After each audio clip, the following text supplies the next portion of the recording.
Selamat pagi teman-teman Beleters dimanapun berada. Pagi ini saya akan menjawab beberapa pertanyaan yang sering diajukan oleh teman-teman dalam video-video saya sebelumnya. Biasanya sih pertanyaan simpel-simpel, tapi sering ditanyakan oleh teman-teman. Yang pertama adalah masalah tentang pembuangan air kolam. Yang kedua, bagaimana cara mengganti air kolam belut, dan yang ketiga tentang fungsi dari tanaman atau tumbuhan air yang ada di media kolam. Untuk pertanyaan yang pertama, langsung saya jawab. Kalau saluran pembuangan air harus ada karena fungsinya untuk menjaga ketinggian air, dan untuk yang di kolam tembok seperti ini saya gunakan peralon, dan untuk yang di kolam drum saya kasih lubang seperti ini. Ini ada 2 titik, kita lubangin aja dengan bor atau dengan ujung golok, dan ini juga ada, paling ini 3 titik. Kenapa harus ada? Karena fungsinya yang pertama, kalau hujan agar air tidak meluap atau luber sehingga belut bisa lepas. Dan yang kedua, untuk menjaga ketinggian air agar tetap stabil. Contohnya seperti ini. Ini level ketinggiannya, level airnya harusnya setinggi ini. Tapi airnya ini sudah berkurang, belum saya tambahin. Dan untuk yang di drum ini level airnya ada di sini, kisaran 3 cm sampai 4 cm. Untuk pertanyaan selanjutnya, bagaimana cara mengganti air kolam belut? Jawabannya, mungkin air kolam gak pernah saya ganti, karena air kolam hanya saya tambah air saja dan tidak pernah saya ganti. Karena air kolam akan habis dengan sendirinya karena diserap oleh tumbuhan air ini, dan hanya akan saya tambah sekitar 3 hari sekali, dan yang ini sudah saya tambah. Dan yang untuk drum ini sengaja dalam seminggu belum saya tambah air. Ini airnya sudah habis, levelnya harusnya setinggi ini. Kenapa cepat habis? Karena airnya dipakai atau diserap oleh tumbuhan air ini. Ini ada tumbuhan genjer, juga ada tumbuhan apu-apu air. Dan yang di kolam sana juga saya tanamin tanaman padi. Untuk nambahin airnya gampang, semprot aja dengan selang. Oke, untuk pertanyaan selanjutnya, yaitu yang ketiga, yaitu fungsi tanaman air. Tanaman air sebaiknya harus ada minimal 50% menutupi permukaan media. Kenapa minimal 50%? Karena fungsi dari tanaman air ini, yang pertama untuk menjaga kestabilan suhu media agar air tetap dingin dan media tetap dingin saat terkena terik matahari. Yang kedua, sebagai penjernih air. Dan yang ketiga, untuk tempat belut bersembunyi.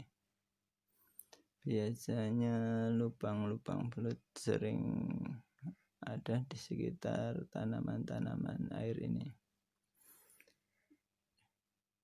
Dan ini tanaman padi sengaja saya tanam agar alami seperti di sawah, di media aslinya.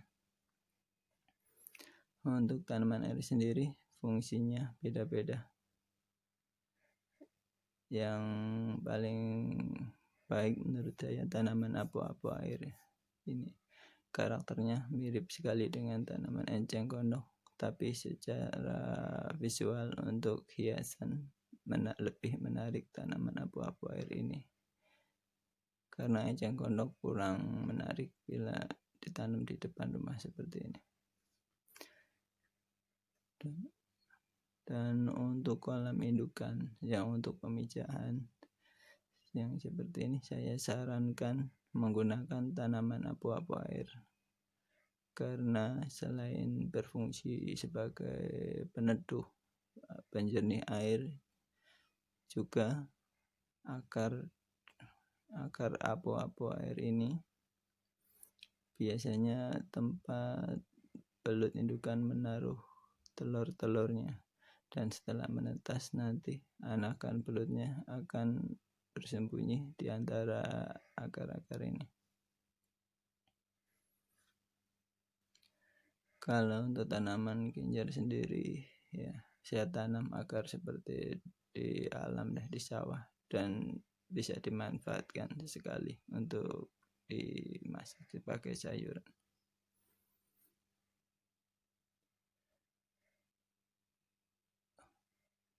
Dan iya, untuk kolam yang ini bukan media air jernih, tapi ini adalah kolam baru yang akan saya siapkan untuk bibit belut yang ada di 2 ember ini. Ini adalah bibit-bibit belut hasil dari indukan yang ada di 2 drum ini. So, kalau media di kolam ini udah siap, bibit dari 2 ember ini akan saya pindahkan di kolam ini.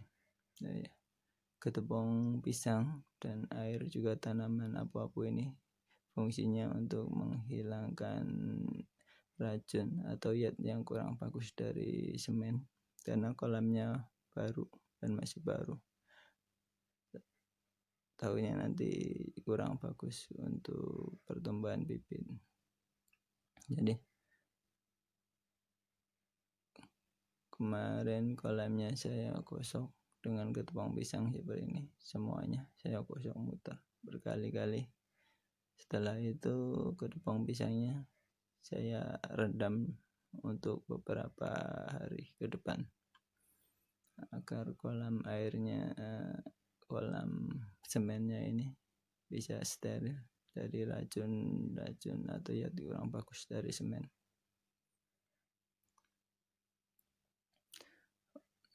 Nah, inilah kolam belut saya yang ada di depan rumah, atau sengaja saya cat biru seperti ini agar terlihat lebih rapi dan bersih. Sementara di sini nih ada jentik-jentik nyamuknya, karena saya nyari dari kot. Jentik-jentik ini saya manfaatkan untuk beri makan belut, juga sekaligus untuk memberi makan ikan cere yang ada di sini. Nih, ikan cere-cerenya terlihat lumayan banyak. Tuh. Ikan cere ini berfungsi sebagai pakan alami untuk belut yang ada di kolam ini, dan pertumbuhan dan perkembangbiakannya cukup lumayan cepat, dan perawatannya cukup mudah. Tinggal kita kasih makan pelet saja, dia akan berkembang biak dengan sendirinya.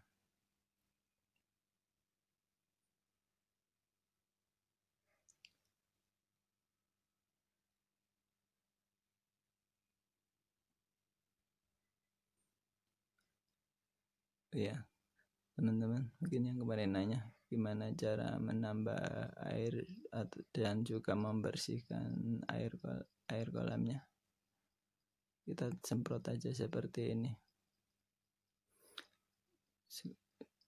semprot aja, nanti airnya akan jernih sendiri meskipun awalnya terlihat keruh airnya. Kalau untuk yang ini ada cukup lumayan keruh karena kemarin anakan bibit beli ini saya kasih pasta pelet, jadi sisa pakannya cepat bikin air keruh.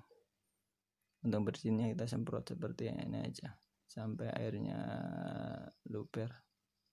Nanti permukaan lumpur akan bersih dengan sendirinya ya. Semprot terus seperti ini. Nih kotorannya, nih lubang airnya, lubang pembuangan airnya ada di sini. Terus kita semprot. Nih terlihat kotoran airnya,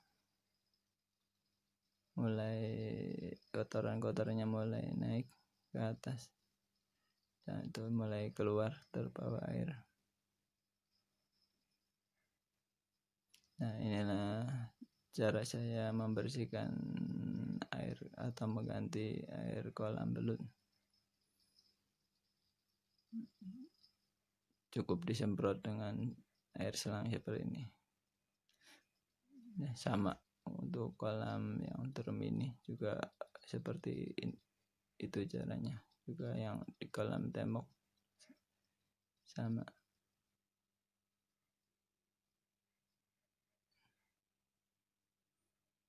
Ya, untuk yang kolam ini udah habis airnya, kita isi aja sampai level ketinggiannya penuh.